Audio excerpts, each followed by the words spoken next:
അപ്പോൾ ഡ്രൈവിംഗ് പഠിക്കുന്ന കുട്ടികൾക്കും ഡ്രൈവിംഗ് പഠിച്ചുകൊണ്ടിരിക്കുന്ന കുട്ടികൾക്കുമായിട്ടുള്ള ഒരു അവയർനെസ് ക്ലാസ്സാണ് ഈ വീഡിയോയിലൂടെ കുട്ടികൾക്ക് നൽകുന്നത്. അപ്പോൾ ആ ഒരു അവയർനെസ് എന്ന് പറയുന്നത് നമ്മൾ കാറ് എങ്ങനെ ഓടിച്ച് പഠിക്കാം, അല്ലെങ്കിൽ എങ്ങനെ നമുക്കൊരു പ്രാക്ടീസ് ലെവലിൽ നമുക്ക് ഡ്രൈവിംഗ് പരിശീലനം കഴിഞ്ഞ് ഒരു ഡ്രൈവിംഗ് സ്കൂളിൽ നിന്ന് പുറത്തിറങ്ങാം എന്നതിനെ സംബന്ധിക്കുന്ന ചില ക്ലാസ്സുകളാണ്, ചില ടിപ്സുകളാണ്, അല്ലെങ്കിൽ ചില മാർഗനിർദ്ദേശങ്ങളാണ് ഇതിലൂടെ കുട്ടികൾക്ക് നൽകുന്നത്. അപ്പോൾ അതിൽ അതിപ്രധാനം എന്ന് പറയുന്നത്, നമുക്ക് ഡ്രൈവിംഗ് പഠിക്കാൻ വരുന്ന ഒരു കുട്ടിയെ സംബന്ധിച്ചോളം കാറിൻ്റേതായ ചില ഓപ്പറേറ്റിംഗ് സിസ്റ്റംസ് ഉണ്ട്. അപ്പോൾ ഇതൊന്നും പ്രത്യേകിച്ചും പെൺകുട്ടികൾ ആദ്യമേ അറിയുന്നവരല്ല. അപ്പോൾ ഇതിനെ സംബന്ധിക്കുന്ന ഒരു അവയർനെസ്, എന്താണ് സ്റ്റിയറിംഗ്, അല്ലെങ്കിൽ എന്താണ് ആക്സിലറേറ്റർ. അപ്പോൾ സ്റ്റിയറിംഗ് നമുക്കറിയാം, ഒരു വാഹനത്തിൻ്റെ ഡയറക്ഷൻ, നമുക്കൊരു വണ്ടിയെ എങ്ങോട്ടാണോ കൊണ്ടുപോകേണ്ടത് അങ്ങോട്ട് കൊണ്ടുപോകാനായി സഹായിക്കുന്ന ഒരു ഉപകരണമാണ് സ്റ്റിയറിംഗ് എന്ന് നമുക്കറിയാം.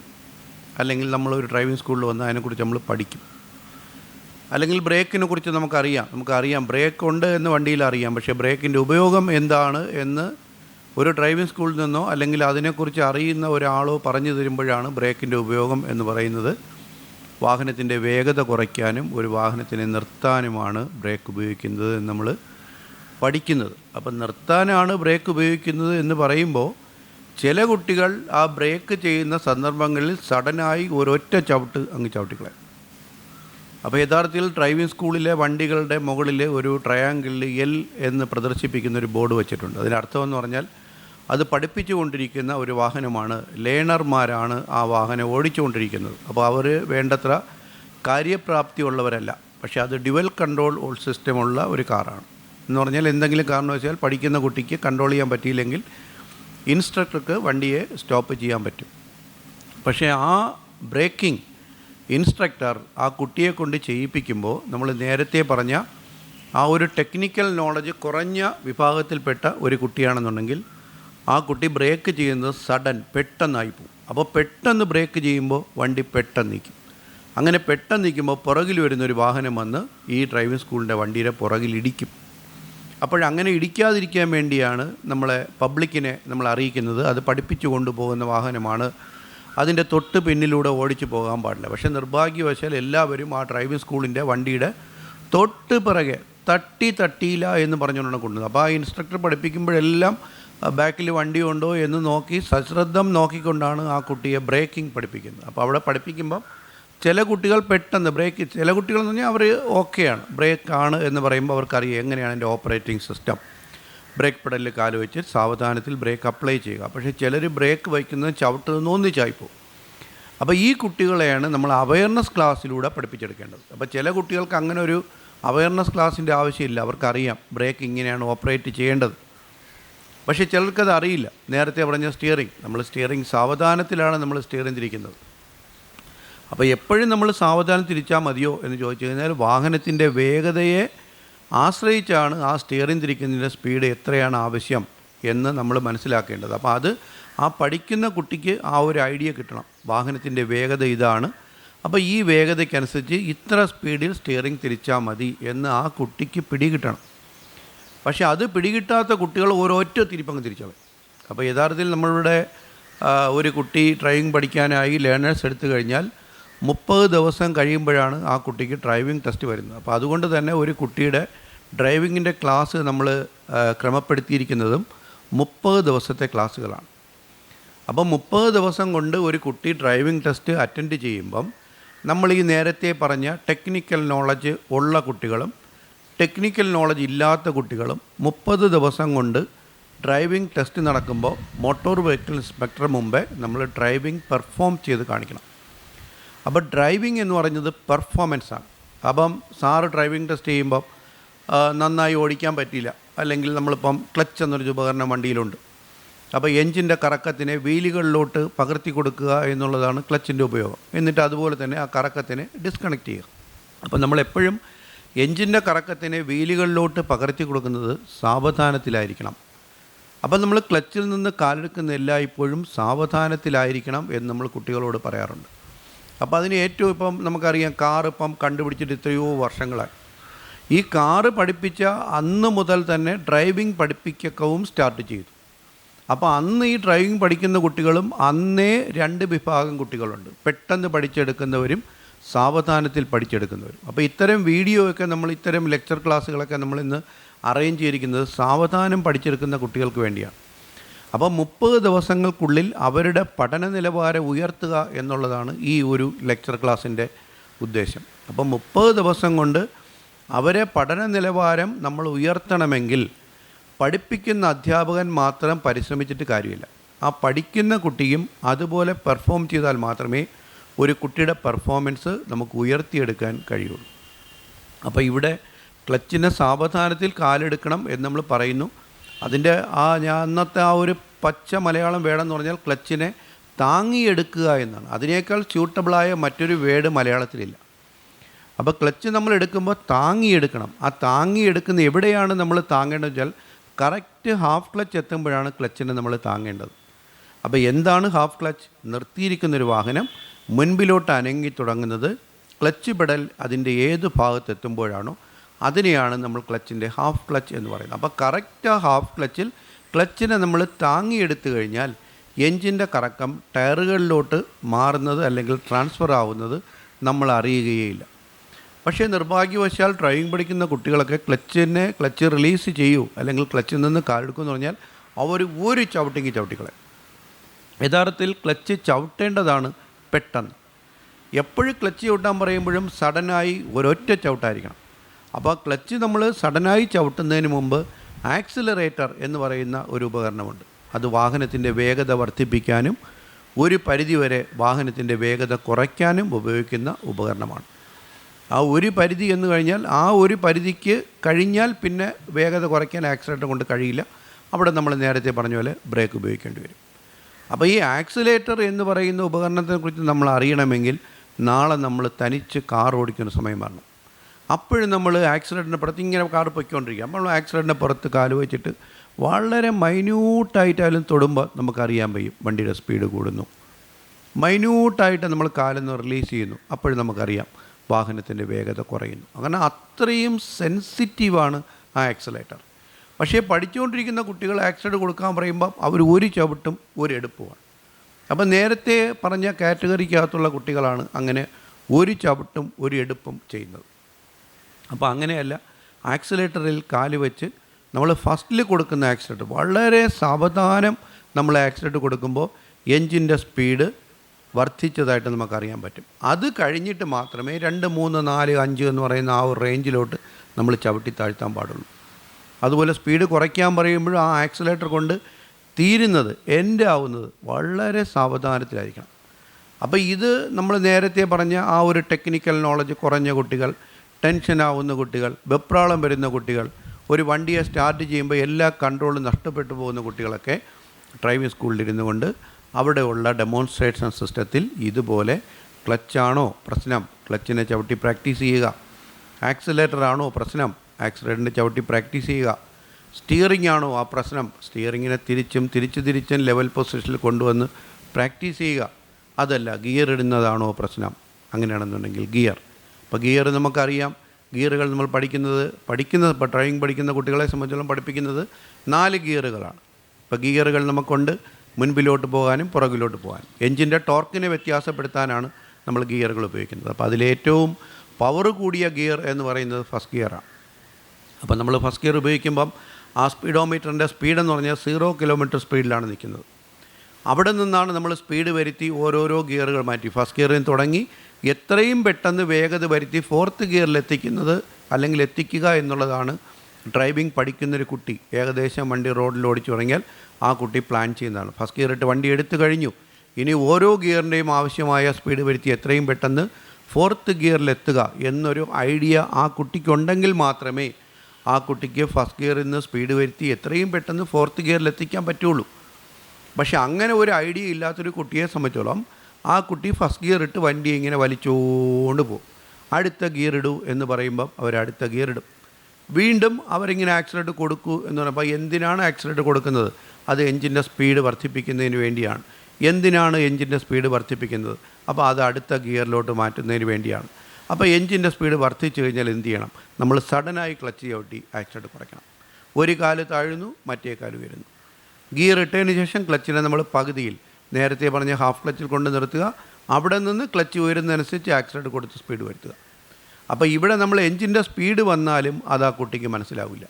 ഇനി അഥവാ എഞ്ചിൻ്റെ സ്പീഡ് വന്നു, അടുത്ത ഗിയർ എന്ന് പറയുമ്പം ആ ഒരു സെക്കൻഡിന് മുമ്പ് ആദ്യം ക്ലച്ച് ചവിട്ടി ആക്സിലേറ്റർ കുറയ്ക്കുന്നതിന് പകരം ആ കുട്ടി ആദ്യം ആക്സിലേറ്റർ കുറച്ച് പോകുന്നു. അപ്പോൾ അങ്ങനെ കുറയ്ക്കുമ്പോൾ നമ്മളൊരു 30 കിലോമീറ്റർ സ്പീഡ് വരുത്തിയിട്ട് അടുത്ത ഗിയറിലോട്ട് മാറ്റാൻ വേണ്ടിയാണ് നമ്മൾ പ്ലാൻ ചെയ്യുന്നതെങ്കിൽ ഈ കുട്ടി ആദ്യം ആക്സിലേറ്റർ കുറയ്ക്കുന്നതോടൊപ്പം ആ 30 എന്ന് ഓടിച്ച് വന്ന സ്പീഡ് പെട്ടെന്ന് 25 കുറഞ്ഞു പോകും. അപ്പോൾ നമ്മൾ 30 മൂന്നാമത്തെ ഗിയറിലോട്ട് മാറ്റാൻ വേണ്ടിയാണ് നമ്മൾ പ്ലാൻ ചെയ്തത്. നമ്മൾ സെക്കൻഡ് ഗിയറിൽ നിന്ന് ആക്സിലേറ്റർ കൊടുത്ത് സ്പീഡ് വരുത്തി 30 കിലോമീറ്റർ സ്പീഡ് എത്തിയപ്പോൾ അടുത്ത ഗിയർ എന്ന് പറയുമ്പോൾ നമ്മൾ പെട്ടെന്ന് സഡനായി ക്ലച്ച് ചവിട്ടിയാണ് ആക്സിലേറ്റർ കുറയ്ക്കുന്നെങ്കിൽ ആ സ്പീഡ് 30 നിന്ന് 32 പോയിട്ടേ സ്പീഡ് കുറയുള്ളൂ. ആ 2 കിലോമീറ്റർ കൂടി കുറയുന്ന ടൈമിങ്ങിനകത്താണ് നമ്മൾ ഗിയർ ചേഞ്ച് ചെയ്യുന്നത് എന്ന് ചില കുട്ടികൾക്ക് മനസ്സിലാവും, ചില കുട്ടികൾക്ക് മനസ്സിലാവില്ല. ഈ മനസ്സിലാകാത്ത കുട്ടികൾക്ക് വേണ്ടിയാണ് ഈ ഒരു ലെക്ചർ ക്ലാസ്, ഈ ഒരു വീഡിയോ നമ്മളിവിടെ റെക്കോർഡ് ചെയ്യുന്നത്. അപ്പോൾ ഇത് ഈ കുട്ടികൾ കണ്ടിന്യൂസ് ആയിട്ട് ഈ വീഡിയോ ഇരുന്ന് ഇങ്ങനെ കാണണം. അങ്ങനെ കാണുമ്പോൾ നമുക്ക് ഐഡിയകൾ വന്നു തുടങ്ങും.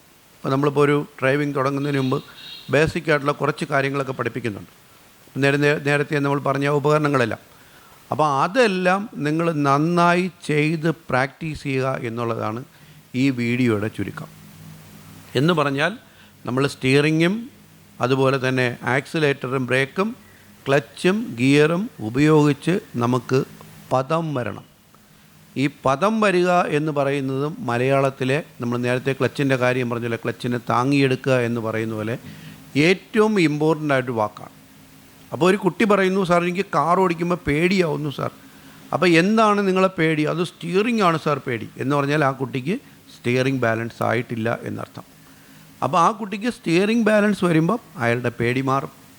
അപ്പോൾ ആ സ്റ്റിയറിംഗ് ബാലൻസ് വരണമെങ്കിൽ ആ കുട്ടി സ്റ്റിയറിങ്ങിൽ ഇറുകി പിടിക്കാൻ പാടില്ല, സ്റ്റിയറിങ്ങിനെ വെട്ടിത്തിരിക്കാൻ പാടില്ല. എങ്ങോട്ട് നമ്മൾ സ്റ്റിയറിങ്ങിനെ തിരിച്ചാലും തിരിച്ച് സ്റ്റിയറിങ്ങിനെ ലെവൽ പൊസിഷനിൽ കൊണ്ടുവരാൻ കഴിയുമെങ്കിൽ, അല്ലെങ്കിൽ കൊണ്ടുവരാൻ കഴിയുന്ന ഒരു ടെക്നിക്ക് കുട്ടിക്ക് പിടികിട്ടിക്കഴിഞ്ഞാൽ ആ കുട്ടിക്ക് സ്റ്റിയറിംഗ് ബാലൻസായി. അപ്പോൾ അതിൻ്റെ ഒരു എളുപ്പമാർഗ്ഗം എന്ന് പറയുന്നത്, റോഡിൽ നമ്മൾ വണ്ടി ഓടിക്കുമ്പോൾ റോഡിൻ്റെ ഇടതുവശത്തെ ലൈൻ നമ്മൾ എഡ്ജ് ലൈൻ എന്നാണ് അതിന് പറയുന്നത്. എഡ്ജ് ലൈൻ നോക്കി നമ്മൾ ഓടിക്കണം. കുറച്ചുകൂടെ വ്യക്തമായി പറഞ്ഞു കഴിഞ്ഞാൽ ആ എഡ്ജ് ലൈനിലെ സൈഡിൽ റിഫ്ലക്റ്റർ അടിച്ചിട്ടുണ്ട്. അത് നമ്മളിങ്ങനെ വണ്ടി ഓടിക്കുമ്പോൾ അത് എഡ്ജ് ലൈൻ കഴിഞ്ഞു പോകുന്നു എന്നറിയിക്കുന്നതിന് വേണ്ടി വച്ചിരിക്കുന്ന റിഫ്ലക്ടറുകളാണ്. അപ്പോൾ നമുക്ക് ശ്രദ്ധിച്ചു കഴിഞ്ഞാൽ നമ്മൾ ഇടതുവശത്തെ ടയർ കറക്റ്റ് ആ റിഫ്ലക്ടറിൻ്റെ പുറത്ത് കയറുമ്പോൾ ടക്ക് ടക്ക് ടക്ക് ടക്കെന്ന് സൗണ്ട് കേൾക്കും. അപ്പോൾ നമുക്ക് മനസ്സിലാകും, ഓക്കെ ഇപ്പം നമ്മുടെ വണ്ടി പോകുന്നത് കറക്റ്റ് ഇടതുവശത്തൂടെയാണ്. അപ്പോൾ എൻ്റെ ജഡ്ജ്മെൻറ്റ് കറക്റ്റാണ്, ഇടതുവശത്തെ ഏതിലേക്കൂടെ പോകുന്നു എന്ന് എനിക്ക് അറിയാൻ പറ്റുന്നുണ്ട്. അങ്ങനെ ഡ്രൈവിംഗ് പഠിക്കുന്ന കുട്ടികൾ റോഡിൽ വാഹനം ഓടിച്ച് തുടങ്ങുന്ന 3 ദിവസങ്ങളിൽ നിർബന്ധമായും ഇടതുവശത്തെ ലൈൻ നോക്കി ഓടിച്ചു കഴിഞ്ഞാൽ നമുക്ക് വണ്ടിയുടെ ഇടതുവശത്തെ കാൽക്കുലേഷൻ ഓക്കെ ആയി, സൂപ്പറായി. അപ്പോൾ ഡ്രൈവിംഗ് ടെസ്റ്റ് ദിവസം സാറ് ഏത് റോഡിലൂടെ നമ്മൾ ഓടിപ്പിച്ചുകൊണ്ട് പോയാലും നമുക്ക് ഇടതുവശം നോക്കി ഓടിക്കാൻ കഴിയുമെങ്കിൽ നമ്മുടെ വാഹനം അപകടത്തിൽപ്പെടില്ല. പ്രത്യേകിച്ചും ഏതൊരു വളവെത്തുന്നതിന് മുമ്പും നമ്മൾ വാഹനത്തിനെ പൂർണ്ണമായും റോഡിൻ്റെ ഇടതുവശം കൊണ്ടുവന്നിരിക്കണം. അപ്പോൾ നമ്മൾ ആദ്യകാല ക്ലാസ്സുകളൊക്കെ MGN മോട്ടോർ ഡ്രൈവിംഗ് സ്കൂൾ കുട്ടികൾക്ക് നൽകുന്നത് ഗ്രൗണ്ടിലെ ക്ലാസ്സുകളാണ്. അപ്പോൾ ഗ്രൗണ്ടുകളിൽ യഥേഷ്ടം സ്റ്റിയറിംഗ് തിരിക്കാനും തിരിച്ചു തിരിക്കാനും ഉള്ള അവരുടെ അറപ്പ് മാറ്റുന്നതിന് വേണ്ടിയാണ് ആദ്യത്തെ ക്ലാസ്സുകൾ ഗ്രൗണ്ടിൽ പ്ലാൻ ചെയ്തിരിക്കുന്നത്. അപ്പോൾ ഇവിടെ നമ്മൾ തിരിച്ചു കഴിഞ്ഞാൽ പിന്നെ നമ്മൾ റോഡിൽ ഓടിക്കുമ്പം ഗ്രൗണ്ടിലെ ക്ലാസ്സും റോഡിലെ ക്ലാസ്സും തമ്മിൽ ഡിഫറൻ്റാണ്, രണ്ടും ഒരുപോലെ അല്ല. ഗ്രൗണ്ടിൽ നമ്മൾ ഇഷ്ടം പോലെ നമ്മൾ സ്റ്റിയറിംഗ് തിരിച്ച് അതുപോലെ നമ്മൾ ലെവൽ ചെയ്തു. പക്ഷേ റോഡിൽ നമ്മൾ വണ്ടി ഓടിക്കുമ്പോൾ സ്റ്റിയറിങ്ങിൽ കൈകൾ പിടിച്ചിട്ട് 1 മില്ലിമീറ്റർ മാത്രം റൈറ്റ് ലെവൽ, 1 mm മാത്രം ലെഫ്റ്റ് ലെവൽ, ഇങ്ങനെ നമ്മൾ ചെയ്തുകൊണ്ടിരുന്നാൽ മതി. സ്റ്റിയറിംഗ് ബാലൻസ് കിട്ടാത്ത കുട്ടികൾ right return, left return, right return, left return, ഇത് ചെയ്തുകൊണ്ടിരുന്നാൽ അവർക്ക് സ്റ്റിയറിംഗ് ബാലൻസ് വരും. അപ്പോൾ ഇതെല്ലാം അനുഭവത്തിൻ്റെ വെളിച്ചത്തിലൂടെ പഠിപ്പിക്കുന്ന പാഠങ്ങളാണ്. ഇതൊന്നൊരു പുസ്തകത്തിൽ നമ്മൾ പഠിച്ചിട്ട് അത് കുട്ടികളുടെ മുമ്പിൽ നമ്മൾ പഠിച്ച് അവതരിപ്പിക്കുന്നതല്ല. ഇതുവരെ ഡ്രൈവിംഗ് സ്കൂളിൽ കുട്ടികളെ പഠിപ്പിച്ച് ആ ഓരോ കുട്ടികളുടെയും ക്യാരക്ടർ മനസ്സിലാക്കി അവരെ എങ്ങനെയാണ് 30 ദിവസങ്ങൾക്കുള്ളിൽ പരമാവധി അവരെ ആ ഒരു ടോപ്പ് ലെവലിൽ എത്തിക്കുക എന്നുള്ളതിനെ മുൻകൂട്ടി കണ്ടുകൊണ്ടാണ് ഇത്തരം അവയർനെസ് ക്ലാസ്സുകൾ, ബോധവൽക്കരണ ക്ലാസ്സുകൾ കുട്ടികൾക്ക് നൽകുന്നത്. അപ്പോൾ ഇത്തരം ക്ലാസ്സുകൾ ഡ്രൈവിങ്ങിൽ പുറകിലോട്ട് പോകുന്ന കുട്ടികൾ ഇരുന്ന് കാണുകയും കേൾക്കുകയും അതിനെക്കുറിച്ച് ആലോചിക്കുകയും ഡ്രൈവിംഗ് സ്കൂളിലെ ഡെമോൺസ്ട്രേഷൻ സിസ്റ്റത്തിൽ നന്നായി ചെയ്ത് പ്രാക്ടീസ് ചെയ്യുകയും ചെയ്താൽ മാത്രമേ 30 ദിവസങ്ങൾ കൊണ്ട് ആവറേജ് ലെവലിൽ താഴെയുള്ള കുട്ടികൾക്ക് ഡ്രൈവിംഗ് പഠിച്ച് അടിപൊളിയായി വണ്ടി ഓടിക്കാൻ പറ്റുള്ളൂ. ഇപ്പം നമുക്കറിയാം, പനി വന്നു, നമ്മൾ ഡോക്ടറെ പോയി കണ്ടു, ഡോക്ടർ ഗുളിക തന്നു, ഗുളികയോടൊപ്പം കഴിക്കാൻ വെള്ളവും തന്നു, നമ്മളിത് കഴിച്ചു. അത് കഴിക്കുമ്പോൾ നമ്മുടെ ശരീരത്തിൽ പ്രവർത്തിച്ചു, നമ്മളെ ടെമ്പറേച്ചർ കുറഞ്ഞു, പനി മാറി തുടങ്ങി. ചിലപ്പോൾ നമ്മൾ അമ്പലത്തിൽ പോകുമ്പം ചെന്ന് പറയും, ഡോക്ടറെ പറയും, തിരുമേനി ആളിന് രാത്രി ഉറക്കമില്ല, അപ്പോൾ ശകലം ഭസ്മം ഇങ്ങനെ ജപിച്ചിട്ട് അത് ഇങ്ങനെ കുടയുകയോ അല്ലെങ്കിൽ തലയിൽ വയ്ക്കുകയോ ഒക്കെ ചെയ്യുമ്പം പിറ്റേന്ന് ചിലപ്പം കിടന്നങ്ങ് ഉറങ്ങും. അപ്പം തിരുമേനിയുടെ ആ ഒരു ഇത് ഓക്കെ ആയി, അങ്ങനെയാണ്. പക്ഷെ അതുപോലെയുള്ള പരിപാടികളൊന്നും ഡ്രൈവിങ്ങിലില്ല. അപ്പോൾ ഡ്രൈവിങ്ങിൽ നമ്മൾ ഹാർഡ് വർക്ക് ചെയ്താൽ മാത്രമേ പറ്റുള്ളൂ. എന്ന് പറഞ്ഞാൽ ഡ്രൈവിങ്ങിൽ നമ്മൾ ആവറേജ് ലെവലിന് താഴെയുള്ള കുട്ടികളാണെങ്കിൽ ഡ്രൈവിംഗ് സ്കൂളിൻ്റെ ഡെമോൺസ്ട്രേഷൻ സിസ്റ്റത്തിൽ സ്റ്റിയറിംഗ് ആണെങ്കിൽ യഥേഷ്ടം സ്റ്റിയറിംഗ് തിരിച്ച് പ്രാക്ടീസ് ചെയ്യുക. അന്നൊന്നും ഡ്രൈവിങ്ങിൻ്റെ റോഡ് ക്ലാസ് വേണ്ട, പ്രാക്ടിക്കൽ ക്ലാസ് വേണ്ട. ഓൺലി ഡ്രൈവിംഗ് സ്കൂളിലെ നിങ്ങളുടെ പ്രാക്ടിക്കൽ ഹാളിൽ ഇരുന്നു കൊണ്ട് അവിടെ ഒരുക്കിയിരിക്കുന്ന സ്റ്റിയറിംഗ് തിരിച്ച് യഥേഷ്ടം പ്രാക്ടീസ് ചെയ്യുക. ആക്സിലേറ്ററിലും ബ്രേക്കിലും കാല് മാറി മാറി വർക്ക് ചെയ്യണം. അപ്പോൾ ആക്സിലേറ്ററിലും ബ്രേക്കിലും നമ്മളെ കാല് മാറി മാറി വർക്ക് ചെയ്യുന്നില്ലെങ്കിൽ ഡ്രൈവിംഗ് സ്കൂളിലെ ഡെമോൺസ്ട്രേഷൻ സിസ്റ്റത്തിൽ ഒരുക്കിയിട്ടുള്ള ബ്രേക്കിലും ആക്സിലേറ്ററിലും കാല് മാറി മാറി ചവിട്ടി പ്രാക്ടീസ് ചെയ്യണം. അപ്പോൾ എന്നിട്ട് നിങ്ങൾ റോഡിൽ വണ്ടി ഓടിക്കുമ്പോൾ എതിരെ ഒരു ബസ്സിനെ കാണുമ്പം നിങ്ങൾ ആക്സിലേറ്റർ കുറയ്ക്കണം. എന്നിട്ട് നിങ്ങളുടെ കാല് ബ്രേക്കിൽ വന്നിട്ട് പോകണം. അപ്പോൾ എന്നിട്ട് നിങ്ങൾ സ്വയം ഒരു ആത്മപരിശോധന നടത്തണം. ഒരു ബസ് വരുമ്പോൾ എൻ്റെ ആക്സിലേറ്റർ കുറയുന്നുണ്ടോ, എൻ്റെ കാല് ബ്രേക്കിൽ വന്നിട്ട് പോകുന്നുണ്ടോ. പലപ്പോഴും നമുക്കറിയാം, ഡ്രൈവിംഗ് പഠിക്കുന്ന കുട്ടികളുടെ വാഹനം അപകടത്തിൽപ്പെടുമ്പോൾ അവർ ബ്രേക്ക് ചെയ്യുന്നതിന് പകരം അവർ ചവിട്ടി കൊടുക്കുന്നത് ആക്സിലേറ്ററിലാണ്. അപ്പോൾ ആ ഒരു സെക്കൻഡ് എന്ത് ചെയ്യണമെന്ന് അറിയാതെ, അതായത് നമുക്ക് ആലോചിക്കാനുള്ള ടൈം അവിടെ കിട്ടില്ല. അവിടെ നമ്മുടെ കാല് കറക്റ്റ് ബ്രേക്കിൽ പോകണം. അത് പോകണമെങ്കിൽ ഈ ടെക്നിക്കൽ നോളജ് കുറഞ്ഞ കുട്ടികൾ, വെപ്രാളം പിടിച്ച കുട്ടികൾ, ടെൻഷനുള്ള കുട്ടികൾ, ഡ്രൈവിംഗ് പഠിപ്പിക്കുന്ന സമയങ്ങളിൽ മനസ്സിലാവാത്ത കുട്ടികൾ ഡ്രൈവിംഗ് സ്കൂളിലെ ഡെമോൺസ്ട്രേഷൻ സിസ്റ്റത്തിൽ നിന്ന് റെഗുലറായി അങ്ങ് പ്രാക്ടീസ് ചെയ്യുക. അപ്പോൾ അവിടെ നിങ്ങൾ സ്പെൻഡ് ചെയ്യുന്ന 1 മണിക്കൂറോ 2 മണിക്കൂറോ ഒന്നും വേസ്റ്റായിട്ട് കാണരുത്. നമ്മൾ കോളേജിൽ പഠിക്കുന്ന സാറുമാരെന്താണ് ചെയ്യുന്നത്? സാറുമാരെ അങ്ങ് പഠിപ്പിച്ചിട്ടങ്ങ് പോകുന്നു.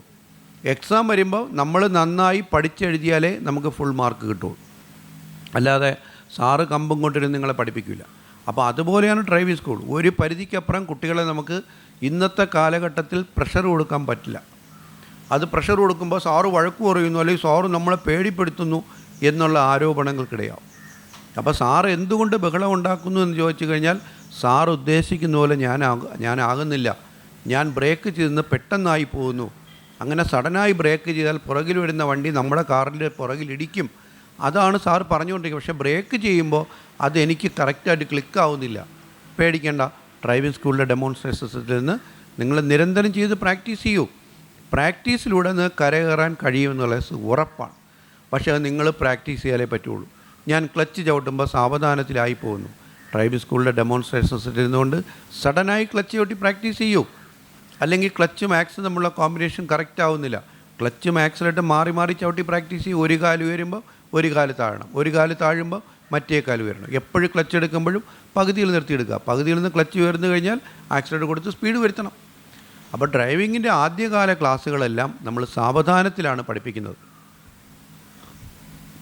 അപ്പോൾ ഒരു പോർഷൻ തുടങ്ങുന്നതിന് മുമ്പ് ആദ്യം നമ്മളതിൻ്റെ വീഡിയോ അയച്ചു തരുന്നു. അപ്പോൾ ആ വീഡിയോയിലൂടെ എന്താണ് ഇന്ന് നമ്മൾ പഠിക്കാൻ പോകുന്ന ക്ലച്ചാണ്. അപ്പോൾ നമ്മൾ പറയും, ഇതാ അതിൻ്റെ ക്ലച്ചിൻ്റെ ഫംഗ്ഷൻ ഇതാണ്. ഫ്ലൈ വീലിനോടൊപ്പം ക്ലച്ച് പ്ലേറ്റ് ചേർന്നിരിക്കുമ്പോഴാണ് എഞ്ചിൻ്റെ കറക്കം ടയറുകളിലോട്ട് കിട്ടുന്നത്.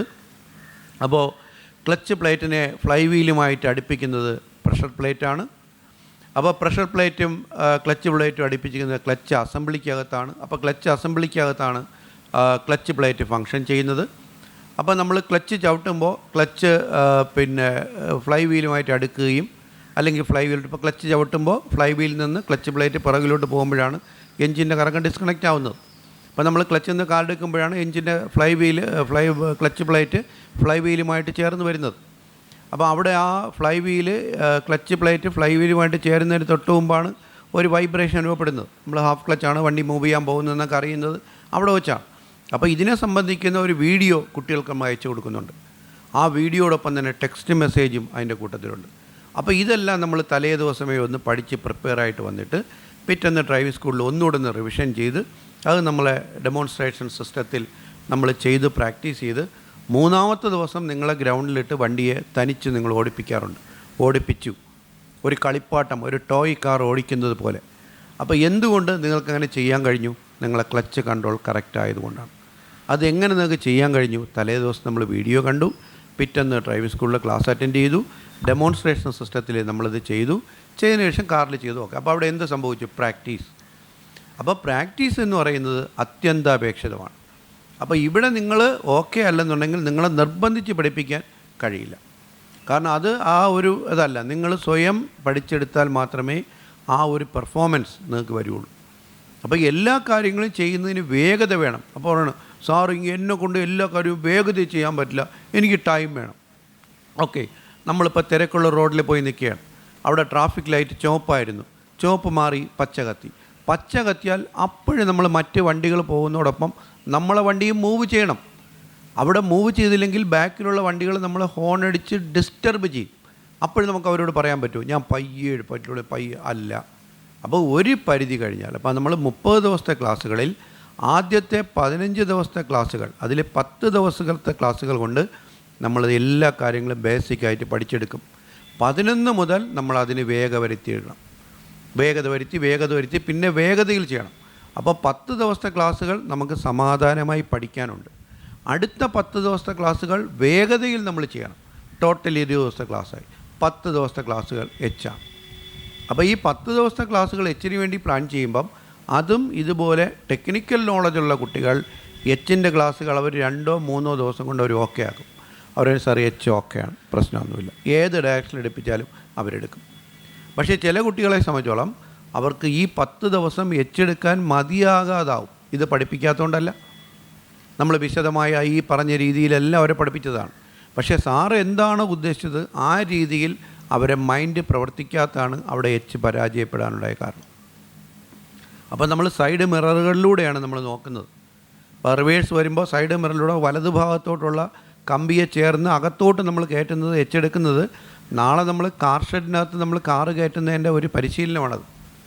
അപ്പോൾ അവിടെ നമ്മൾ സൈഡ് മിററിലൂടെ നമ്മൾ കാണുന്ന കമ്പിയെ നോക്കി, വലതു ഭാഗത്താണ് കമ്പിയെങ്കിൽ നമ്മളെ വണ്ടിയെ കൊണ്ടുപോകേണ്ടത് വലത്തോട്ടാണെങ്കിൽ സ്റ്റിയറിംഗ് തിരിക്കേണ്ടതും വലത്തോട്ടാണ്. അപ്പോൾ വലത്തോട്ട് തിരിച്ച് അകത്തോട്ട് നമ്മളിങ്ങനെ നോക്കണം, കമ്പിയെ തട്ടാൻ സാധ്യതയുണ്ടോ, തട്ടൂല എന്ന് ഉറപ്പായി കഴിഞ്ഞാൽ മുഴുവൻ തിരിക്കാം. ആ മുഴുവൻ തിരിക്കുന്നത് വരെ തട്ടുമോ എന്നിങ്ങനെ ആ കുട്ടി നോക്കിക്കൊണ്ടിരിക്കണം.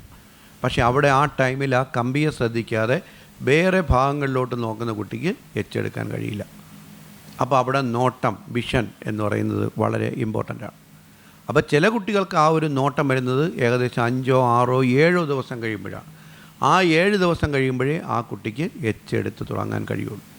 പക്ഷേ മറ്റേ കുട്ടിക്ക്, ടെക്നിക്കൽ നോളജുള്ള കുട്ടി, ആദ്യ ദിവസം പഠിപ്പിച്ചപ്പോൾ തന്നെ അവൻ അവിടെ നമ്മൾ പറഞ്ഞ കമ്പിയെ നോക്കിയെടുത്ത് അവൻ അതിൻ്റെ ടെക്നിക്ക് പിടികിട്ടി. അപ്പോൾ ഇവിടെ പഠിപ്പിക്കുന്ന ഓരോ കാര്യങ്ങളും എക്സ്പീരിയൻസിൻ്റെ വെളിച്ചത്തിലാണ് നിങ്ങളെ പഠിപ്പിക്കുന്നത്. അപ്പം നിങ്ങൾക്കിതൊന്നും അറിയില്ല, നിങ്ങൾ ഡ്രൈവിംഗ് പഠിക്കാൻ വന്നു, നിങ്ങൾക്കൊന്നും ചെയ്യാൻ പറ്റുന്നില്ല. അപ്പോൾ എന്തുകൊണ്ടാണ് ചെയ്യാൻ പറ്റുന്നതെന്ന് ചോദിക്കുമ്പോൾ ഞാൻ ക്ലച്ചിൽ നിന്ന് കാലെടുക്കുന്നത് പെട്ടെന്നായി പോകുന്നു. അപ്പോൾ ക്ലച്ചിൽ നിന്ന് എങ്ങനെ കാലെടുക്കണം? സാവധാനം കാലെടുക്കണം. എടുക്കുന്ന ക്ലച്ചിനെ എവിടെ കൊണ്ട് നിർത്തണം? Half clutch. അപ്പോൾ ഈ ഹാഫ് ക്ലച്ച് വരെ പെട്ടെന്ന് ക്ലച്ച് എടുക്കാം. അപ്പോൾ ഹാഫ് ക്ലച്ചിൽ ഒന്ന് നിർത്തിയിട്ട് എടുക്കുമ്പം കറക്റ്റായി. പക്ഷേ അത് ആ കുട്ടി ചെയ്യുന്നത് ഹാഫ് ക്ലച്ചിൽ നിന്ന് സാവധാനത്തിലേ, അതായത് ഫ്ലോറിൽ നിന്ന് ക്ലച്ച് ഉയരുമ്പോഴേ സാവധാനത്തിലെടുക്കുകയുള്ളൂ. എന്നിട്ട് ആ ഹാഫ് ക്ലച്ച് എവിടെയാണോ കൺട്രോൾ ചെയ്യേണ്ടത് അവിടെ എത്തുമ്പോൾ അവിടെ അങ്ങ് സ്കിപ്പ് ചെയ്ത് കളയും. അപ്പം അതങ്ങ് കൂടി പോവും, വണ്ടി ചാടും. അപ്പോൾ ഇതുപോലെ ഓരോ കാര്യങ്ങളും നിങ്ങൾ ചെയ്ത് പ്രാക്ടീസ് ചെയ്താൽ മാത്രമേ 30 ദിവസം കൊണ്ട് നിങ്ങൾക്ക് നന്നായി വാഹനം ഓടിക്കുന്ന ഒരു സ്റ്റേജിൽ എത്താൻ കഴിയുള്ളൂ. ഇതാണ് ഈ വീഡിയോയുടെ ചുരുക്കം. അപ്പോൾ നമ്മൾ 30 ദിവസത്തെ ക്ലാസ്സുകളാണ് നമ്മൾ ഡ്രൈവിംഗ് സ്കൂളിൽ പഠിക്കുന്നത്. ഡ്രൈവിംഗ് പഠിക്കുന്ന കുട്ടികൾ 2 വിഭാഗം കുട്ടികളാണ്. പെട്ടെന്ന് പഠിച്ചെടുക്കുന്നവരുണ്ട്, സാവധാനത്തിൽ പഠിച്ചെടുക്കുന്നവരുണ്ട്. അപ്പോൾ നമ്മൾ സാവധാനത്തിൽ പഠിച്ചെടുക്കുന്ന കാറ്റഗറിയിലാണ് എന്ന് നമുക്ക് ഡ്രൈവിംഗ് തുടങ്ങുന്ന സമയം തന്നെ മനസ്സിലാവും. അങ്ങനെയാണെന്നുണ്ടെങ്കിൽ കൂടുതൽ സമയം ഡ്രൈവിംഗ് സ്കൂളിലെ ഡെമോൺസ്ട്രേഷൻ സിസ്റ്റത്തിൽ ഇരുന്ന് പ്രാക്ടീസ് ചെയ്ത് അതിൻ്റെ ഓരോ ഐഡിയകളും ടെക്നിക്കുകളും മനസ്സിലാക്കിയെടുത്താൽ മാത്രമേ കാറിൽ നന്നായി വാഹനം ഓടിക്കാൻ പറ്റുള്ളൂ. ഓക്കെ, അപ്പോൾ ഇത് പ്രാഥമികമായി നമ്മൾ കുട്ടികളുടെ ഒരു അവയർനെസ്സിനായിട്ട് പറഞ്ഞ ക്ലാസ്സാണ്. അപ്പോൾ ഇതിൻ്റെ ചുരുക്കം എന്ന് പറയുന്നത് നന്നായി പ്രാക്ടീസ് ചെയ്യുക, പ്രാക്ടീസ് ചെയ്ത് പദം വരിക. ആ പദം വന്നാൽ മാത്രമേ 30 ദിവസത്തെ ഡ്രൈവിംഗ് സ്കൂളിലെ ക്ലാസ് കഴിയുമ്പോൾ നമുക്കൊരു പ്രാക്ടീസ് ലെവലിൽ വണ്ടി ഓടിക്കാൻ പറ്റുള്ളൂ. അപ്പോൾ ഡ്രൈവിംഗ് സ്കൂളിലെ ഡ്രൈവിംഗ് പരിശീലനം കഴിയുമ്പം 2 രീതിയിൽ കുട്ടികൾ പുറത്തിറങ്ങും. ഒന്ന് ആവറേജ് ലെവൽ, വണ്ടി ഓടിക്കുന്നു. മറ്റൊരു കുട്ടി പറഞ്ഞാൽ പ്രാക്ടീസ് ലെവൽ, അവർക്ക് ഇത് കഴിയുമ്പോൾ അവരുടെ വീട്ടിലെ സ്വന്തം കാറെടുത്ത് ഓടിക്കാം. പക്ഷേ എല്ലാ കുട്ടികൾക്കും ഓടിക്കാൻ പറ്റും. ഈ ആവറേജ് ലെവലിലുള്ള കുട്ടികളും ഇതുപോലെ പ്രാക്ടീസ് ചെയ്യാൻ കഴിയുമെങ്കിൽ അപ്പം നിങ്ങൾ നിരാശ അല്ലെങ്കിൽ വിഷമം എന്നെക്കൊണ്ട് പറ്റില്ല അങ്ങനെ ചിന്തിക്കാതെ മറ്റൊരാളിന് കഴിയുമെങ്കിൽ എനിക്കും കഴിയും, ഞാൻ നന്നായി പ്രാക്ടീസ് ചെയ്യും, മറ്റു കുട്ടിയെ പോലെ ആകും ഞാൻ. അപ്പോൾ അതിൽ നമ്മൾ പഠിപ്പിക്കുന്നുണ്ട്. നമ്മളൊരു വണ്ടിയെ എടുക്കുമ്പോൾ 15 കാര്യങ്ങളാണ് നമ്മളൊരു വാഹനത്തിനെ സ്റ്റാർട്ട് ചെയ്യുന്നതിന് മുമ്പ് നമ്മൾ പഠിക്കുന്ന കാര്യങ്ങൾ. അത് കുട്ടികൾക്ക് സെപ്പറേറ്റ് നമ്മൾ മെസ്സേജായിട്ട് അയക്കുന്നുണ്ട്. അപ്പോൾ ഇവിടെ ഡ്രൈവിംഗ് പഠിക്കുന്ന കുട്ടികളിൽ ഡോക്ടർമാരുണ്ട്, പിന്നെ റിസർച്ച് ചെയ്യുന്നവരുണ്ട്, ഡോക്ടറേറ്റ്, പിന്നെ ഉന്നത വിദ്യാഭ്യാസമുള്ള മറ്റ് മേഖലകളിൽ വർക്ക് ചെയ്യുന്നവരുണ്ട്, ഒട്ടും വിദ്യാഭ്യാസം ഇല്ലാത്തവരുണ്ട്, 4ാം ക്ലാസ് വരെ പോയവരുണ്ട്. അങ്ങനെ പല വിഭാഗം കുട്ടികളിവിടെ പഠിക്കുന്നുണ്ട്. അതിൽ നമ്മൾ പറയുന്നത് വളരെ പുസ്തകങ്ങളൊക്കെ റെഫർ ചെയ്യുന്ന ഒരു ഡോക്ടർക്ക് എന്തുകൊണ്ട്, അല്ലെങ്കിൽ ഒരു ഡോക്ടറേറ്റ് ലഭിച്ച ഒരു കുട്ടിക്ക് എന്തുകൊണ്ട് ഈ 15 കാര്യങ്ങൾ ബൈഹാർട്ടാക്കാൻ പറ്റുന്നില്ല? അപ്പം നമ്മൾ കാർ ഓടിക്കാൻ വേണ്ടി കാറിനകത്ത് കയറി ഡോറടച്ചാൽ നമ്മൾ 15 കാര്യങ്ങൾ മഴ പെയ്യുന്നത് പോലെ ചെയ്യണം. അപ്പം നമ്മളിവിടെ ഡോറടയ്ക്കുന്നു, നമ്മൾ ഡോറടച്ചുകൊണ്ട് സീറ്റ് അഡ്ജസ്റ്റ് ചെയ്യുന്നു, സീറ്റ് അഡ്ജസ്റ്റ് സൈഡ് മിററുകൾ 3 മിററുകളും right left centre mirror adjust ചെയ്യുന്നു, സീറ്റ് ബെൽറ്റ് ഇടുന്നു, ബ്രേക്ക് ചെയ്യുന്നു തുടങ്ങിയുള്ള 15 കാര്യങ്ങളാണ്. അപ്പോൾ ഈ കാര്യങ്ങൾ നമ്മൾ പറഞ്ഞ് ചെയ്യണം. ആ വണ്ടിക്കകത്ത് കയറി ഡോർ അടച്ചു സാറേ, സീറ്റ് അഡ്ജസ്റ്റ് ചെയ്തു, ഞാൻ സൈഡ് മിറർ 3 കറക്റ്റ് ചെയ്തു, സീറ്റ് ബെൽറ്റ് ഇട്ടു, ബ്രേക്ക് ചെയ്തു. ആ ബ്രേക്ക് ചവിട്ടുക എന്ന് പറഞ്ഞാൽ ബ്രേക്ക് ചവിട്ടി പിടിക്കണം. ചില കുട്ടികൾ ബ്രേക്ക് തൊടുകയുള്ളൂ, തൊട്ടാൽ പോരെ, ബ്രേക്കിനെ ചവിട്ടി വയ്ക്കണം. ഒരു വാഹനം ഓടിക്കാൻ നമ്മൾ കയറുമ്പോൾ ഫസ്റ്റും ലാസ്റ്റും ബ്രേക്കാണ്. നമ്മൾ ആദ്യം ചവിട്ടുന്നത് ബ്രേക്കാണ്, അവസാനം നമ്മൾ കാലെടുക്കുന്നതും ബ്രേക്കിൽ നിന്നാണ്. അപ്പോൾ ബ്രേക്കിന് അത്രമാത്രം പ്രാധാന്യമുണ്ട്. പക്ഷേ നിർഭാഗ്യവശാൽ ചില കുട്ടികൾ വണ്ടി ഓടിക്കാണ്ടിരിക്കുന്ന കുട്ടികൾ അവരെ വലത്തേക്കാല് ബ്രേക്കിലും കാണില്ല, ആക്സിഡൻറ്റും കാണില്ല, താഴെ ഫ്ലോറിൽ വെച്ചേക്കുന്നത് കാണാൻ പറ്റും. ഒരു മാർക്ക് ഇടാൻ പറഞ്ഞാൽ അവർക്ക് 10 ഇട്ട് കൊടുക്കുന്ന മാർക്ക് 0. ഇത് ഡ്രൈവിംഗ് സ്കൂളിൽ പഠിപ്പിച്ചതാണോ എന്ന് വെച്ചാൽ പഠിപ്പിച്ചാണ്. എന്തുകൊണ്ട് നിങ്ങളത് ചെയ്യുന്നില്ല? ഞാനത് മറന്നുപോയി സാർ. പക്ഷേ അവരെ കാറ് ഒരു കുഴിയിലാണ്, അല്ലെങ്കിൽ നാളെ അവർ കാറ് തനിച്ചോടിക്കുമ്പോൾ, ഇപ്പോൾ ചേച്ചി കാറ് ഓടിക്കുന്ന കാണാൻ വേണ്ടി കുഞ്ഞുവാവ ഓടി വരും കാണാൻ വേണ്ടി. അപ്പോൾ ആ കുട്ടിയുടെ കാല് നമ്മുടെ ടയറിനോട് ചേർന്നായിരിക്കും നിൽക്കുന്നത്. ഈ വണ്ടിയിൽ ഹാൻഡ് ബ്രേക്ക് പിടിച്ചിട്ടില്ല എന്ന് വിചാരിക്കുകയും വേണം.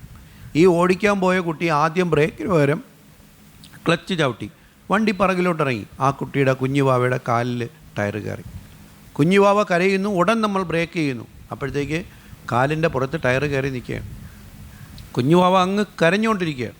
അപ്പോൾ വീണ്ടും നമ്മൾ വണ്ടി ഇറക്കണമെങ്കിൽ നമ്മൾ വീണ്ടും ഗിയറിട്ട് ക്ലച്ച് കൺട്രോൾ ചെയ്ത് ഇറക്കിയാലേ ആ കാലിൽ നിന്ന് ടയർ നമുക്ക് മാറ്റാൻ പറ്റുള്ളൂ. അപ്പോൾ ആ ഒരു അവസ്ഥ ഒന്ന് ആലോചിച്ച് നോക്കും. സംഭവം വേറൊന്നുമല്ല. സംഭവം എന്ന് പറഞ്ഞാൽ ആദ്യം ബ്രേക്ക് ചവിട്ടുന്നതിന് പകരം ക്ലച്ച് ചവിട്ടിപ്പോയി. അപ്പോൾ അങ്ങനെ ഇപ്പം ഞാൻ ആദ്യം ക്ലച്ച് ചവിട്ടിപ്പോയതിന് സാർ ഇത്രയും പറയേണ്ട കാര്യം ഉണ്ടായിരുന്നു എന്ന് ചോദിച്ചു കഴിഞ്ഞാൽ ആ ഒരു സിറ്റുവേഷൻ നമ്മൾ ഇതുമായിട്ട് കമ്പയർ ചെയ്യുമ്പോൾ മനസ്സിലാവും, അയ്യോ സാർ എത്ര പറഞ്ഞാലും പോരായിരുന്നു, എനിക്ക് കുറച്ചുകൂടെ അത് ശ്രദ്ധിച്ചിരുന്നെങ്കിൽ ഞാൻ അങ്ങനെ ചെയ്യുമായിരുന്നില്ല. അപ്പോൾ ഡ്രൈവിങ്ങിൽ അങ്ങനെയാണ്, സെക്കൻഡുകൾ കൊണ്ടാണ് അപകടങ്ങൾ സംഭവിക്കുന്നത്. പിന്നെ നമുക്ക് റിപ്പീറ്റ് ചെയ്യാൻ പറ്റില്ല. ഒരു കുട്ടിയുടെ കാലിൽ ടയർ കയറിയെങ്കിൽ നമ്മൾ പറയണം ഞാൻ ഒന്നുകൂടെ കാറിനെ വീണ്ടും ഇറക്കാം, നീ ഒന്നുകൂടെ കാല് വയ്ക്കുമോ എന്ന് പറഞ്ഞാലില്ല, അത് സംഭവിച്ചു പോയി. ഒരാൾ റോഡിൽ കുറുകെ ചാടാൻ പോകണം. അപ്പോൾ ആളിൻ്റെ കാല് റോഡിൽ വരുമ്പോൾ വണ്ടി ഓടിക്കുന്ന ആൾ കാണുകയും ഹോൺ അടിക്കുകയും വേണം. ഹോൺ അടിക്കുന്ന കീ എന്ന് മാത്രം അടിച്ചു കഴിഞ്ഞാൽ ആ ആൾ റോഡ് ക്രോസ് ചെയ്യും. പകരം കീ കീ കീ കീ എന്ന് അടിച്ചു കഴിഞ്ഞാൽ വച്ച കാല് അപ്പോഴേ പുറകിലോട്ട് മാറ്റും. കാരണം ഹോണിന് അത്രമാത്രം പവറുണ്ട്. അപ്പോൾ ഹോണിന് അത്രമാത്രം പവറുണ്ടെന്നറിയണമെങ്കിൽ നമ്മൾ ഹോൺ അടിച്ച് പ്രാക്ടീസ് ചെയ്യണം. അപ്പോൾ ഇവിടെ ഡ്രൈവിംഗ് പഠിക്കുന്ന കുട്ടികൾ ഹോൺ അടിച്ച് പ്രാക്ടീസ് ചെയ്യുന്നില്ല. അപ്പോൾ അവർ ഓരോരോ സാഹചര്യങ്ങൾ വരുമ്പോഴേ അവർ ഉപയോഗിക്കുന്ന ഉപകരണത്തിൻ്റെ പ്രാധാന്യം മനസ്സിലാക്കുകയുള്ളൂ. ആ സാഹചര്യങ്ങൾ എന്ന് പറയുന്നത് വരാൻ പോകുന്ന അപകടങ്ങളാണ്. അപ്പോൾ വരാൻ പോകുന്ന അപകടങ്ങൾക്ക് മുമ്പുള്ള മുന്നറിയിപ്പുകളാണ് ഡ്രൈവിംഗ് സ്കൂളിൽ നിന്ന് തരുന്ന പല ക്ലാസ്സുകളും. ആ ക്ലാസ്സുകളെ എല്ലാം അതേ അർത്ഥത്തിൽ നമ്മൾ ഉൾക്കൊള്ളണം. നമ്മൾ ഒരു ദിവസത്തെ ക്ലാസ് കഴിയുമ്പോൾ A4 പേപ്പറിൽ നമ്മൾ എഴുതി വെക്കണം എന്തെല്ലാം കാര്യങ്ങളാണ് ഇന്ന് ഡ്രൈവിങ്ങിൽ എനിക്ക് സംഭവിച്ച കുഴപ്പം. അപ്പം ഞാൻ ബ്രേക്ക് ചവിട്ടിയപ്പം ക്ലച്ച് ചവിട്ടിയില്ല, ഓക്കെ. അപ്പം 20-25 കിലോമീറ്റർ സ്പീഡിന് താഴെയാകുമ്പം ബ്രേക്ക് ചവിട്ടണം, ബ്രേക്കിനോടൊപ്പം ക്ലച്ചും ചവിട്ടണം, അത് പറ്റിയതാണ് മിസ്റ്റേക്ക് എന്ന് വെച്ച് കഴിഞ്ഞാൽ പിറ്റേന്ന് ആ മിസ്റ്റേക്ക് ആവർത്തിക്കില്ല. ഇത് ഡ്രൈവിങ്ങിൽ 10 മണി ക്ലാസ് കഴിഞ്ഞാൽ കറക്റ്റ് 10 മണിക്ക് വരെയും ക്ലാസ് കഴിയുന്നു, പോകുന്നു. പോയി കഴിഞ്ഞാൽ അവർ ഏത് മേഖലയിലാണോ വർക്ക് ചെയ്യുന്നത് ആ മേഖലയിൽ അവർ ബിസിയായി കഴിഞ്ഞു. പിറ്റേന്ന് പഠിക്കാൻ വരുമ്പോൾ മാത്രമേ ഈ കാര്യം ഓർക്കുന്നുള്ളൂ. അതല്ല, നമ്മൾ ഡ്രൈവിങ്ങിൻ്റെ ക്ലാസ് കഴിഞ്ഞ് പോയിട്ട് എല്ലാ ദിവസവും അരമണിക്കൂർ പഠിച്ച കാര്യങ്ങളെക്കുറിച്ച് നമ്മളിങ്ങനെ അവലോകനം ചെയ്യണം. ഇന്ന് എന്തൊക്കെയാണ് സംഭവിച്ച മിസ്റ്റേക്കുകൾ, എങ്ങനെ ചെയ്യണമായിരുന്നു, നാളെ ഇന്നത്തേക്കാളും എങ്ങനെ ബെറ്ററാക്കി ഓടിക്കാം. അങ്ങനെ പ്ലാനിങ്ങിലൂടെ മാത്രമേ ആവറേജ് ലെവലിലുള്ള കുട്ടികൾക്ക് പെർഫോമൻസ് ഉയർത്തിയെടുക്കാൻ പറ്റുള്ളൂ. അപ്പോൾ ഇതെല്ലാം നിങ്ങൾ പ്രാക്ടീസ് ചെയ്താലേ പറ്റുള്ളൂ. നിങ്ങൾ എന്ന് പറയുന്നത് ആവറേജ് ലെവലിൽ താഴെയുള്ള കുട്ടികൾ, ടെൻഷനുള്ള കുട്ടികൾ, പേടിയുള്ള കുട്ടികൾ. അപ്പോൾ ഇതിലൂടെ മാത്രമേ, നേരത്തെ പറഞ്ഞല്ലോ, നമ്മളിപ്പം ഗുളിക കഴിക്കുന്നത് പോലെയോ ഭസ്മം ഇടുന്ന പോലെയോ ഡ്രൈവിംഗ് പഠിച്ചെടുക്കാൻ പറ്റില്ല. ആ ഡ്രൈവിങ്ങിൻ്റെ ഓരോ പാഠഭാഗങ്ങളും നമ്മുടെ കൈക്കും കാലിനും കണ്ണിനും കാതിനും എല്ലാം നമുക്ക് പ്രാക്ടീസ് ആവണം. നമ്മുടെ ശരീരത്തിൻ്റെ എല്ലാ ഉപയോഗങ്ങളും ഒരേ സമയം വർക്ക് ചെയ്യുന്ന ഒരു പ്രൊഫഷനാണ് ഡ്രൈവിംഗ് എന്ന് പറയുന്നത്. പക്ഷേ അതിൽ വേറൊരു പ്ലസ് പോയിൻ്റ് എന്ന് പറയുന്നത് ഇതെല്ലാം നമ്മൾ ഈ ഡ്രൈവിംഗ് പഠിക്കുന്ന സമയങ്ങളിൽ മാത്രം നമ്മളിതെല്ലാം ശ്രദ്ധിച്ചാൽ മതി. പക്ഷേ ഇതെല്ലാം നമ്മുടെ കൈക്കും കാലിനും ചെവിക്കും ഒക്കെ പിടികിട്ടി കഴിഞ്ഞാൽ പിന്നെ നമുക്ക് കാര്യവും പറഞ്ഞുകൊണ്ട് ടേപ്പ് റെക്കോർഡറിൽ പാട്ട് വിട്ടുകൊണ്ട് നമുക്ക് പോവാം. നമ്മൾ പാട്ട് കേൾക്കുന്നു, അല്ലെങ്കിൽ അടുത്തിരിക്കുന്ന ആളുമായിട്ട് സംസാരിക്കുന്നു, ഡ്രൈവിംഗ് എല്ലാം കറക്റ്റ് അതേ പ്രോപ്പറായിട്ട് സംഭവം നടന്നുകൊണ്ടേയിരിക്കും. കാരണം നമുക്കത് പ്രാക്ടീസ് ആയിക്കഴിഞ്ഞു. ആ പ്രാക്ടീസ് ആവുന്നത് വരെ നമ്മൾ നന്നായി പണിപ്പെട്ടാലേ ഇത് നമ്മുടെ കയ്യിൽ കിട്ടുകയുള്ളൂ. എല്ലാ കുട്ടികൾക്കും അല്ല, നേരത്തെ പറഞ്ഞ ആവറേജ് ലെവലിന് താഴെയുള്ള കുട്ടികൾക്ക്. അപ്പോൾ ഇതാണ് ഈ ഒരു അവയർനെസ് എപ്പോഴും കുട്ടികൾ മനസ്സിൽ സൂക്ഷിക്കുക. ചുരുക്കം നന്നായി പ്രാക്ടീസ് ചെയ്യുക. നന്നായി പ്രാക്ടീസ് ചെയ്താൽ മാത്രമേ നാളെ നിന്ന് കാർ ഓടിക്കുന്ന സ്റ്റേജിൽ എത്താൻ പറ്റുള്ളൂ. നിങ്ങളെ ബ്രേക്കിൽ നിന്ന് കാല് ആക്സിലേറ്റർ വരാൻ സമയതാമസം എടുക്കുന്നുണ്ടോ? നന്നായി ചെയ്ത് പ്രാക്ടീസ് ചെയ്യുക. ഒരു ഗിയറിൽ നിന്ന് മറ്റൊരു ഗിയർ ഇടാൻ നിങ്ങൾക്ക് സമയതാമസം എടുക്കുന്നുണ്ടോ? ചെയ്ത് ഏത് ഗിയറിൽ നിന്ന് ഏത് ഗിയർ കടന്നു പോകുന്നതും ന്യൂട്രൽ വഴി മാത്രമേ കടന്നു പോവുള്ളൂ. തേർഡിൽ നിന്ന് ഫോർത്ത്, തേർഡ് ന്യൂട്രൽ, ഫോർത്തിൽ നിന്ന് സെക്കൻഡ്, ഫോർത്ത് ന്യൂട്രൽ, സെക്കൻഡ്. അവിടെ ന്യൂട്രലിൽ കൊണ്ടുവന്ന് ഇടത്തോട്ട് തള്ളിപ്പിടിച്ച് പുറകോട്ടിട്ടാലേ സെക്കൻഡ് വീഴുള്ളൂ. ചില കുട്ടികൾ തള്ളിപ്പിടിക്കും, പക്ഷേ ഗിയർ ഇടുമ്പോൾ കൈ ലൂസായി പോവും, സെക്കൻഡ് പകരം ഫോർത്ത് വീഴും. അപ്പോൾ അതിവിടെ ഡ്രൈവിംഗ് സ്കൂളിൽ സംഭവം ഇരിപ്പുണ്ട്. ഡ്രൈവിംഗ് സ്കൂളിൽ ഗിയർ ഇടുന്ന ഷിഫ്റ്റിംഗ് സിസ്റ്റം ഇവിടെ റെഡിയാക്കി, ഗിയർ ഷിഫ്റ്റിംഗ് സിസ്റ്റം ഉണ്ട്. അപ്പോൾ ഗിയർ ഷിഫ്റ്റിംഗ് സിസ്റ്റത്തിൽ ഇരുന്ന് പ്രാക്ടീസ് ചെയ്യുക. കാർ ഓടിക്കുന്നത് പോലെ ഡ്രൈവിംഗ് സ്കൂളിൽ ഡെമോൺസ്ട്രേഷൻ സിസ്റ്റം ഇരിപ്പുണ്ട്. അത് ഓടുന്നില്ല എന്നുള്ളതേ ഉള്ളൂ. പകരം എല്ലാം ഒരു കാറിൽ നമ്മൾ എന്തെല്ലാം ചെയ്യുന്നു അതെല്ലാം അതിനകത്ത് അവൈലബിളാണ്. അപ്പോൾ അവിടെ ഇരുന്ന് നമ്മൾ ചെയ്ത് പ്രാക്ടീസ് ചെയ്യണം. ബ്രേക്ക്, ക്ലച്ച്, അല്ലെങ്കിൽ ന്യൂട്രൽ, ഇതെല്ലാം നമ്മൾ പറഞ്ഞ് റെഡിയാക്കി വയ്ക്കും. എന്നിട്ട് ക്ലാസ്സിനകത്ത് കയറുമ്പോൾ ടൈം ഡിലേ വരാതെ ചെയ്ത് പ്രാക്ടീസ് ചെയ്യുക. അത് പ്രാക്ടീസ് ചെയ്ത് നിങ്ങൾ ഓക്കെ ആയി. അപ്പോൾ പ്രാക്ടീസ് ചെയ്യുന്നത് അത്യന്താപേക്ഷിതമാണ്. അത് നിങ്ങൾ ചെയ്ത് പ്രാക്ടീസ് ചെയ്യുക. അതിലൂടെ മാത്രമേ ഡ്രൈവിംഗ് സ്വായത്തമാക്കാൻ പറ്റുള്ളൂ. Okay, wish you all the best. പറഞ്ഞ കാര്യങ്ങളൊക്കെ പിടികിട്ടിയെന്ന് തോന്നുന്നു. ഇത് നന്നായി പ്രാക്ടീസ് ചെയ്യുക. പ്രാക്ടീസ് നല്ലൊരു ഡ്രൈവിംഗ് സംസ്കാരം വളർത്തിയെടുക്കുക. Okay, thank you very much. Okay, by.